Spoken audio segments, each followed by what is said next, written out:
Joe Slowick, welcome back to the podcast. Always a pleasure being here, Robbie. So it's the first time you're called Joseph on the platform here. Is that Oh, really? we have a new name change going on or what? Not really. I guess I just was decided to be a little more formal this morning. Yeah. I don't know. That's funny because I've always wondered why people always called me Rob on the podcast. And then I found out last week that my name is Rob on the platform. So that explains it. Yep. Okay. Mm-hmm. So the colors in the trees are changing. It's pouring rain outside. It's getting darker. So that kind of sucks. But that means it's the time of year that I get to see you in Copenhagen for the ICS conference. This is very true. Yeah, and actually, not only Copenhagen, but I will be at BrewCon, and I will be out at the Vinterfestival in January as well. Awesome. So I will be in Oslo in January, because that's a lovely time to go to Oslo. Perfect. Yeah, right? Yeah, well, if you like snow. Whoa, Yeah. Awesome. I'm going to be seeing you a bunch then. Yeah. Cool. And it's the third time that you're at the ICS conference? Mm-hmm. Fourth time, I Fourth think, time. actually, something like that. Okay. I was going to say third time's a charm, even though it's gone well all the other times too as well. But fourth time, it has to be a charm. Right. So for those that haven't met you before, who's Joe Slowick and what's he up to these days? So Joe Slowick is currently running the the CTI portion of the MITRE ATT&CK framework, while also doing some critical infrastructure security research and analysis, which is, I believe, kind of more what we're going to talk about today. But also doing some wide-ranging information security research, training, other sorts of items as well. So been doing this in some form for over 15 years now, which is getting kind of scary when you think about it. Yeah, pleasure to be here as always. Yeah. Well, you're the right man for the job. I mean, if you're invited back 4 times from the conference, that you're doing something right. Yes. So what are you talking about this year's conference? So this year, it's not a very technical discussion, although it does have technical implications. But, for anyone who's seen the film The Incredibles, you might remember there's a scene in that movie where the villain says, like, if everyone is super, then no one is.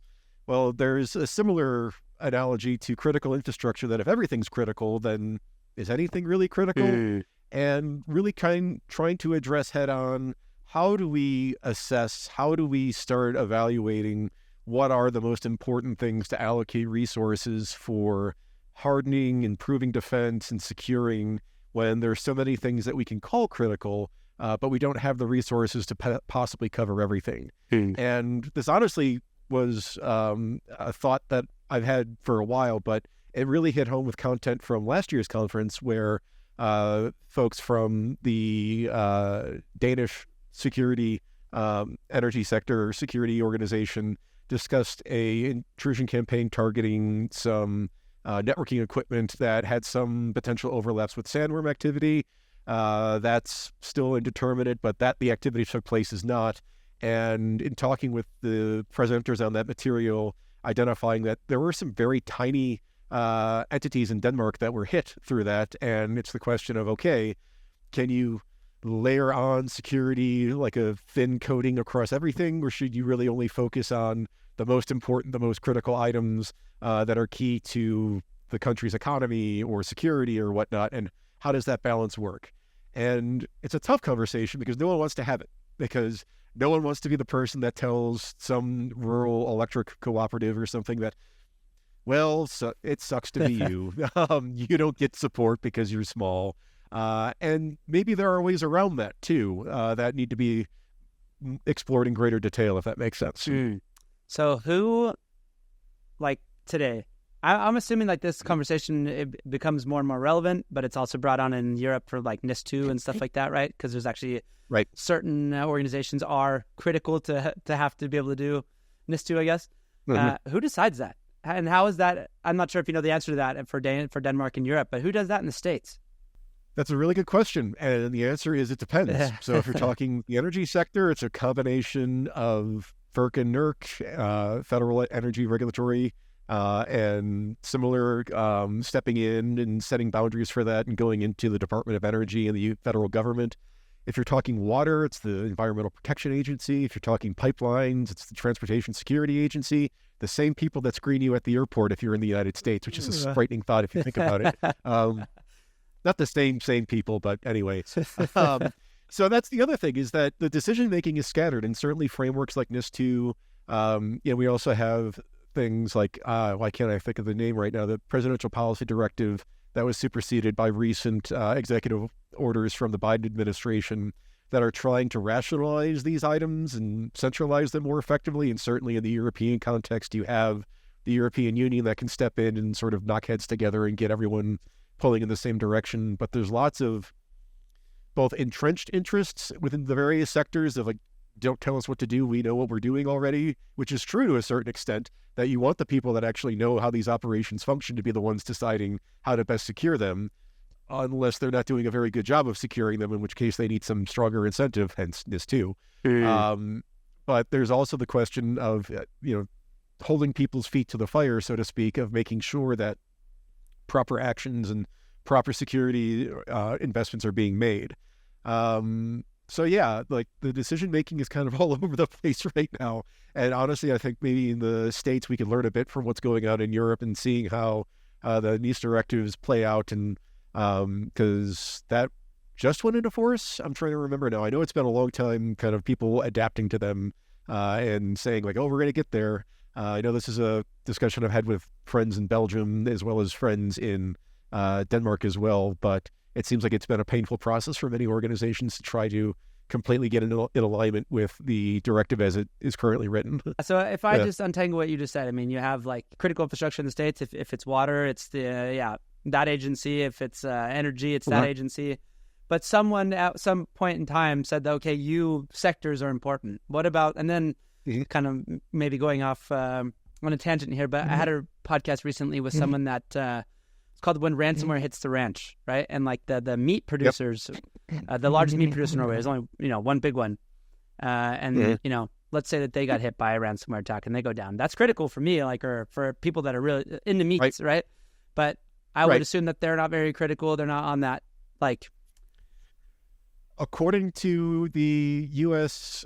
Cybersecurity and Information Security Agency, CISA, food is very much a critical infrastructure sector. Okay. There are over a dozen critical infrastructure sectors, which if you start getting over a dozen, again, the question becomes, what's really critical at that point? Because like you said, like, okay, I want a steak. You want a steak. Yeah. Everyone wants a steak, right? Not everyone, but some people want steaks.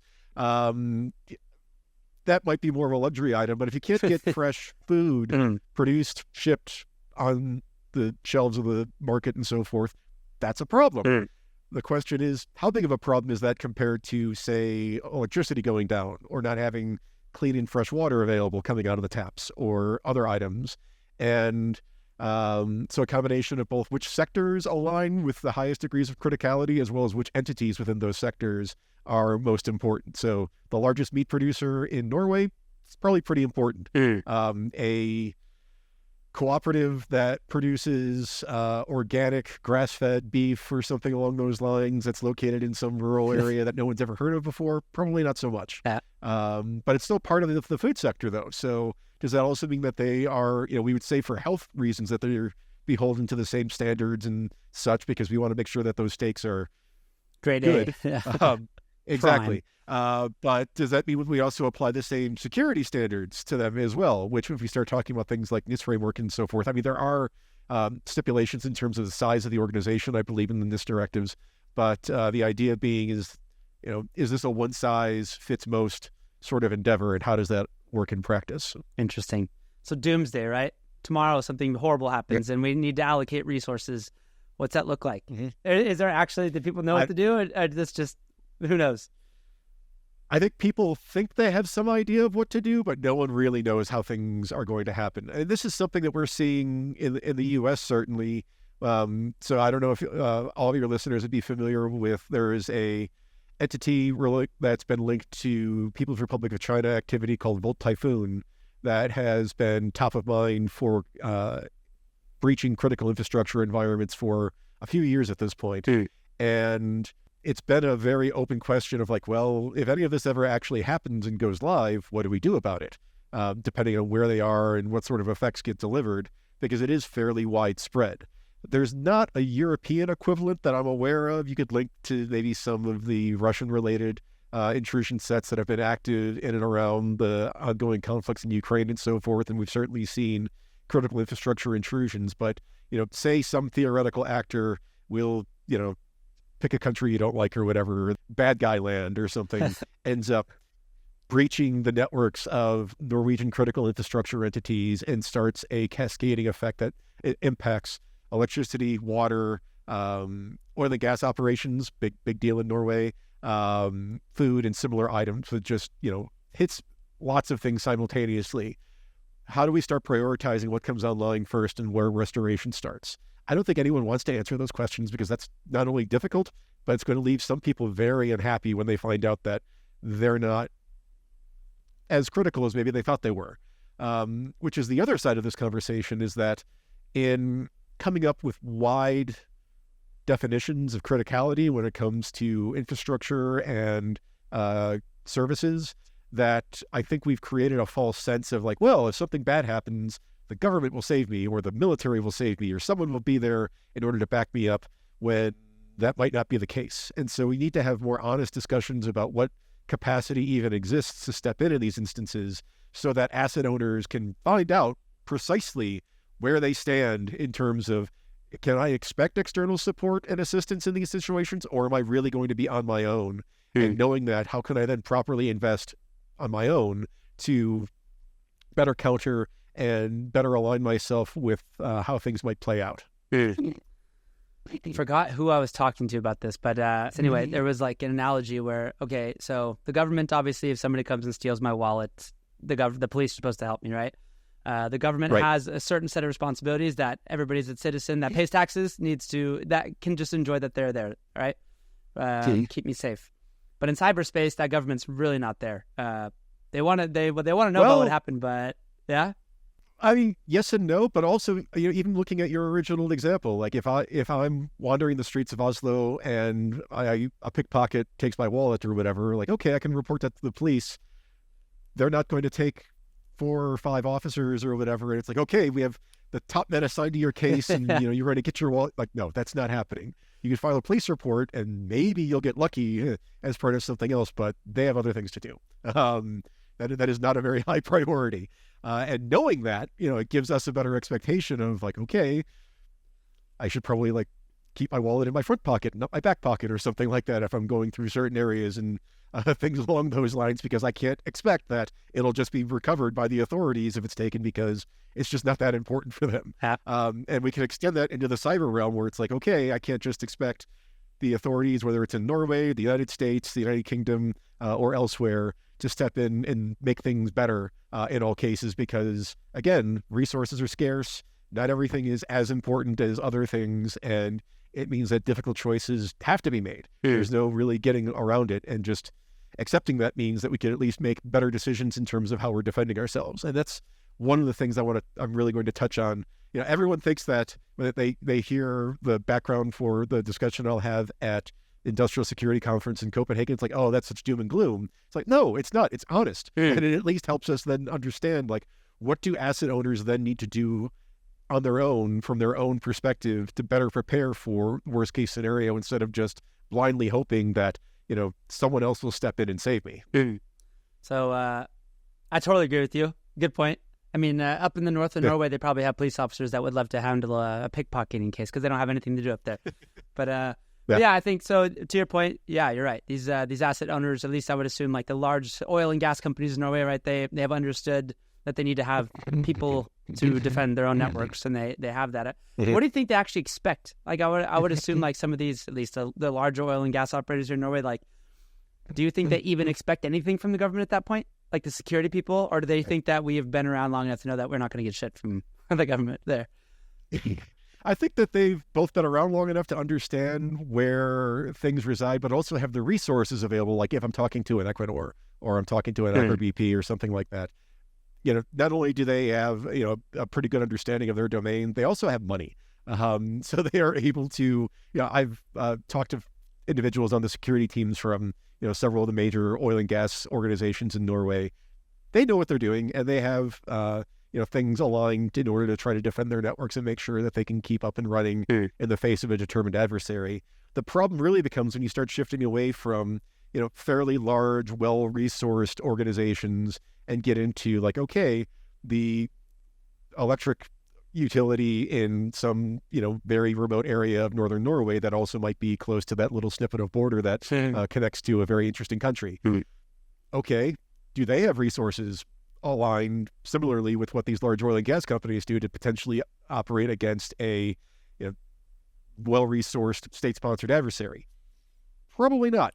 So that becomes an area where we can start anticipating, like, okay, while and these are discussions that I think need to be had, that it's not just a question of what is economically or strategically most important, but also who has the ability to actually do this on their own effectively versus what entities are kind of left helpless in the face of these adversaries that genuinely need external support, and maybe looking at things in that perspective as well, so that large oil and gas company, you guys are on your own. Why? Because you could probably make it happen. If things go to complete shit, then, there's a war going on.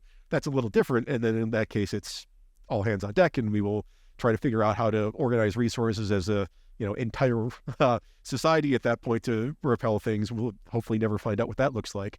But at least for things that we're looking at now, okay, oil and gas companies, take care of your own shit because you can do it. Smaller entities or whatever that have strategic significance, probably not able to do so on their own, therefore meriting that sort of external support and investment because otherwise they just can't do it on their own. Actually, in real life, I'm just thinking if this scenario would go down, you have this huge oil and gas company, they get hit, yes. They have their own team, but they have a response retainer, so we have some of our good people over there helping them. Then it's kind of like doubled up with, maybe that's a little too much for that one entity, and you have all these other entities that don't have anything, and they're not going to get help because we're kind of commercially binded to help who actually doesn't need help from afar, kind of, I can see that happening. Well, I mean, you look at the security plans that a large organization would put together, they have an incident response retainer for a reason, because it's not economically feasible to have a large sort of standby security presence that hopefully doesn't have to get used very often, if at all. Hence, Mnemonic or Mandiant, Google Cloud, or, CrowdStrike's IR practice, and, all these other sorts of organizations out there. Where things get interesting, though, and this is sort of a separate discussion, is when you have a large-scale intrusion that impacts many entities simultaneously. Mnemonic only has so many people, very good people. I've met many Mnemonic folks or whatever, and they're great, but there's only so many of them. And if multiple customers with retainers get breached simultaneously, that becomes an interesting question commercially as well. Again, separate discussion from this, but one that I think is getting more interesting as we start seeing certain entities get more, what's a good word for this? Frisky? A little more risk averse in executing operations, whether we're talking a Volt Typhoon, a Sandworm, or something else, that if you genuinely have multiple critical entity incidents coming up simultaneously, like a NotPetya, but with even greater sort of impact scenarios, what's that bench, that roster look like, and how deep does it extend, so that you're not left with organizations that thought they had an incident response retainer being told, like, we're sorry, but we have X number of customers and only Y number of responders. We'll get to you when we get to you. I used to say when I was competing with Mnemonic, I would say, like, yeah, but Mnemonic has all these customers. Like, what happens if there's a big incident, and they're busy? That was a good argument, but now, I've seen it here, and I mean, you've worked with a bunch of different mnemonics around the world. In an event like this, I'm actually wondering, because I'm not allowed to go in the war room, right? We have this own section of the building with locked behind doors and whatnot. If it's the same incident, isn't it sort of like you're giving a lot of the same advices, you're asking them to check the same things, or how do those incidents actually play out when it's right? It's actually a really good question, because that's also something I think, going back to the critical infrastructure discussion, why, another way of looking at this is in terms of high-level incident coordination and analysis, so that you're not repeating the same work over and over, but instead able to gather up information, aggregate it, and start learning from, what happened at entity A is similar to what happened at entity B, so we can reasonably predict what an incident at entity C is going to look like, to more rationally use resources at that point. Now, where things get interesting in that regard, and we've seen this in looking at certain widespread intrusion campaigns like a Volt Typhoon, or like some of the APT-28 activity that's been going on, is there the capacity to both gather that information up and to potentially even compel organizations to share the information necessary to get that sort of wide perspective of what's going on? which gets us into another realm entirely of information analysis and information sharing among essentially private sector organizations, and doing so for public purposes and the public good. Yeah, interesting. Well, I think at least in the security world, I feel like we're kind of like the nice guys. Like I think we'd be open to sharing and whatnot. Maybe it's a little different than Norway and the States in that regard. Yeah, it's interesting because I'm not trying to speak ill of any entities or whatever operating in the commercial sector in information security, but if you have organizations that have an incident response practice and have like a threat intelligence practice that they make money off of, their incentive is to continue generating value for their customers and justifying why they're paying for something. And if they just start giving away information, for these reasons, are they undermining their own value proposition?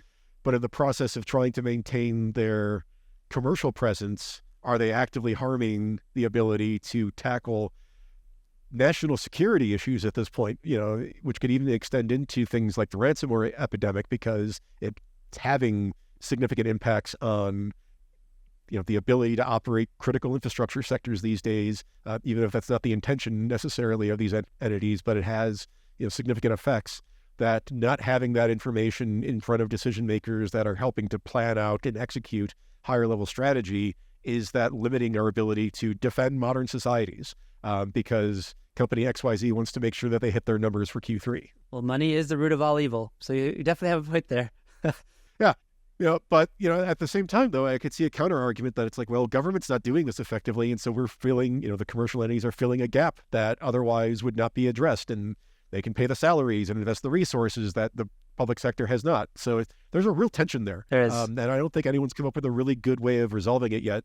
Not in the States, not in Europe, as far as I can tell and there are some really great government certs and similar, and there are some really great commercial organizations like a mnemonic that are out there, and balancing the tension between the missions of the two can be really interesting, and how that plays out when it comes to critical infrastructure security and defense is going to be a really thorny issue to figure out, should it become necessary to do so.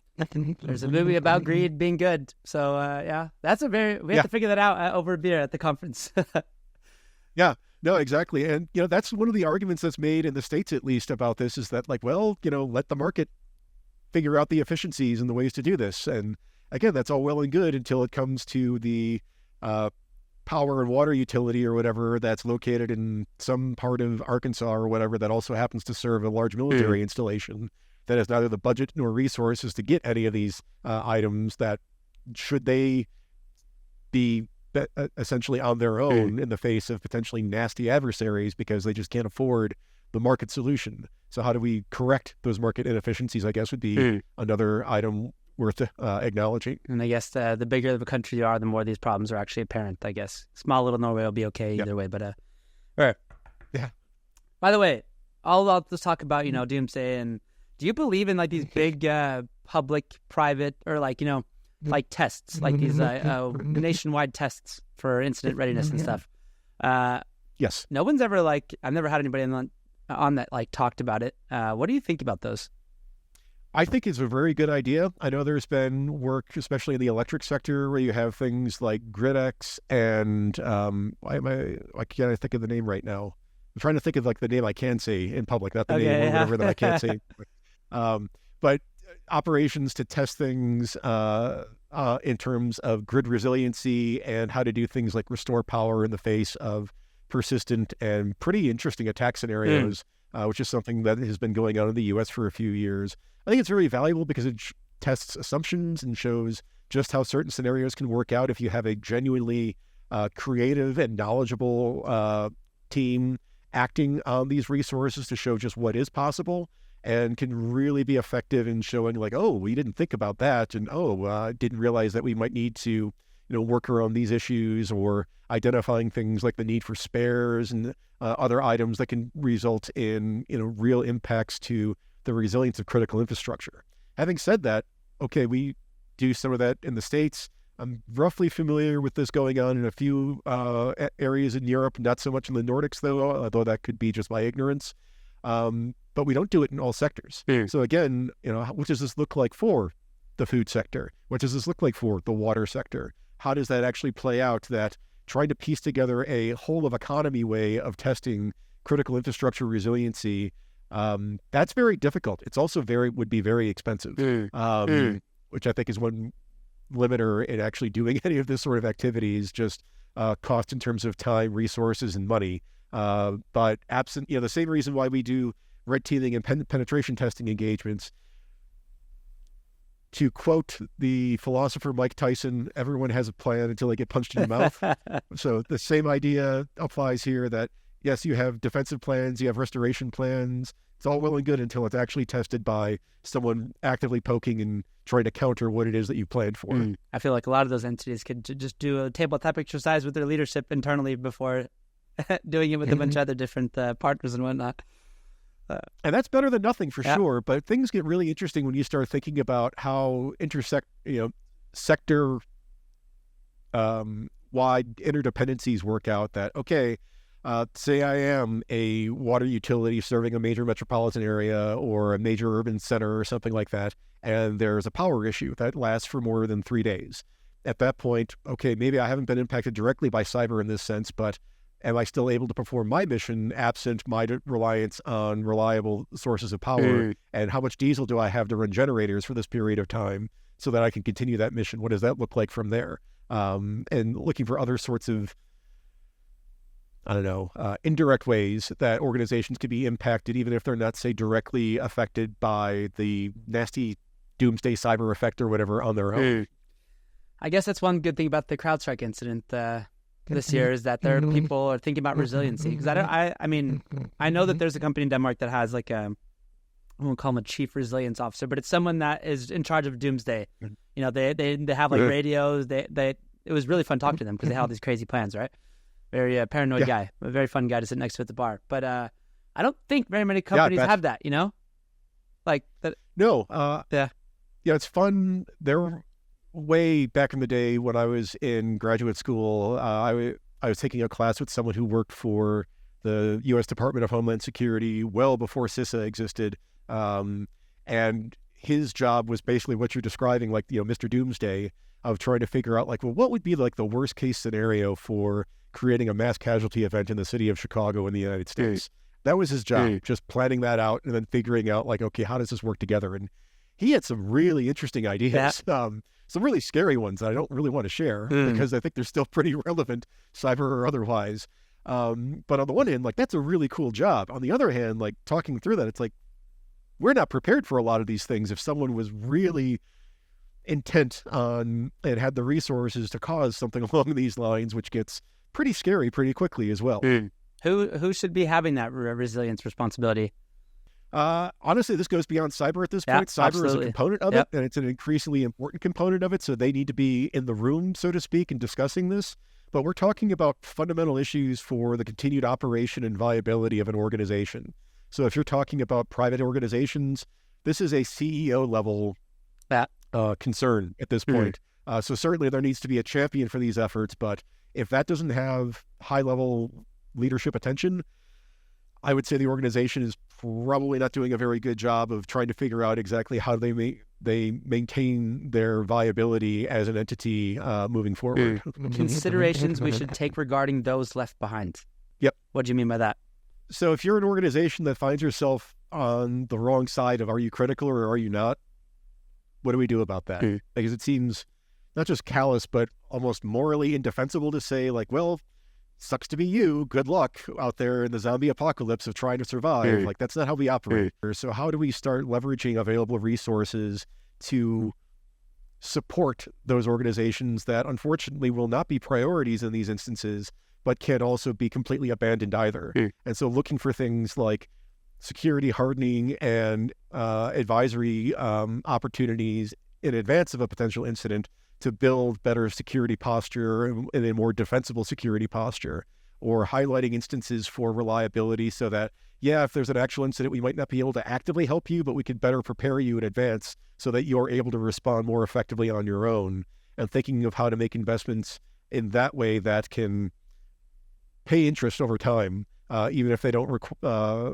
result in sort of boots on the ground, people on site support in the event of an incident. And trying to stretch available resources in such a fashion to help out these sorts of entities. So, I was just thinking in my head, why doesn't the government give tax breaks for companies investing in security stuff? But I guess they can write off as a business expense, but that's not enough, I guess. Maybe that's... Well, it's really interesting how it's played out in the U.S., where we have very much a privatized power sector of sort of natural monopolies that exist, and you have controls over, what power companies can charge their consumers. And you look at things like, in the Western U.S., where they've had tons of wildfires for the last several years and such, and part of them, and many of them due to power lines that have fallen, sagged, come into contact with vegetation or whatever, that then spark the initial fire and then spreads into a wider conflagration.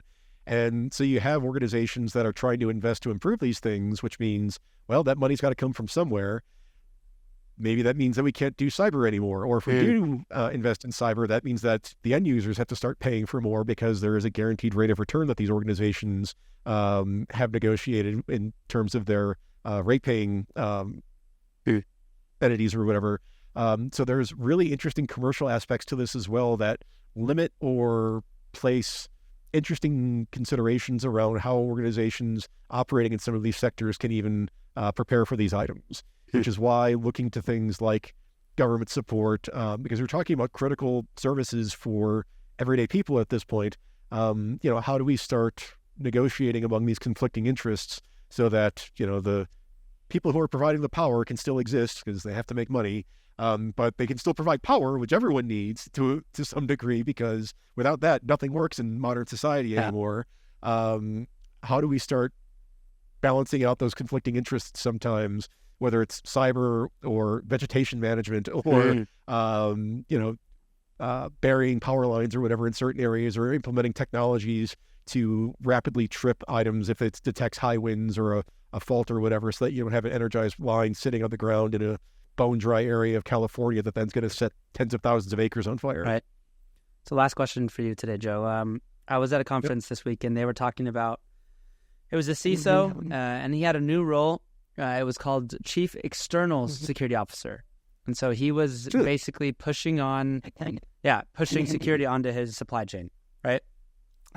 He said basically one of his plans was to sort of, because we were talking about how to not leave the SMBs behind.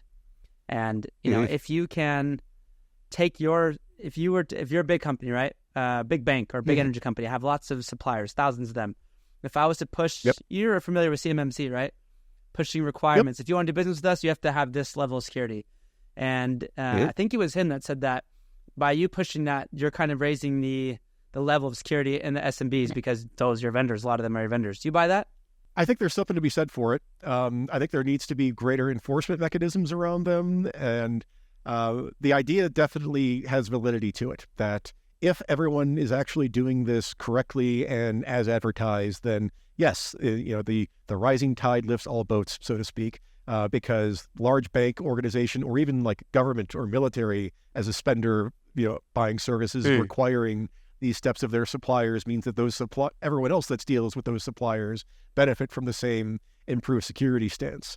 Where things get interesting, I don't know if you were following in the news, but there was an incident that happened, not an incident, it was more of a legal incident that took place with the research laboratory associated with Georgia Tech University in the United States. Yeah, where, it's one thing if you have a CMMC and you have security plans and have, authorities to operate in similar. It's one thing if you're actually implementing them. It's another thing if you're saying you're implementing them and you're not. So seeing how that plays out, and I'm pretty sure they're not the only ones who are guilty of doing this to a certain extent. That's where things can go awry, is if people sort of game the system or figure out ways to legally comply with these items and not technically comply with them. So doing so not in the spirit of how it was designed, but trying to meet the minimal criteria in whatever way possible at the minimal cost. Yeah. And for those of you that don't know what we're talking about, it was a Georgia Tech anyway. Some university that bid on doing some research or doing something, and they didn't have what they said they had. And that's interesting because today you never get a client like I've always get those questionnaires, right? Do you guys do this? What do you do? And it goes to my CISO and we fill it out and do it. but they never really tested. They're not like coming in doing a pen test on us, They're doing an audit, I guess, Right. but they're not. Yep. So there's, and if they're not doing that to us, they're probably not doing that to anybody. So there isn't really no normal established practice for that sort of stuff. Testing what your vendor says they actually do, right?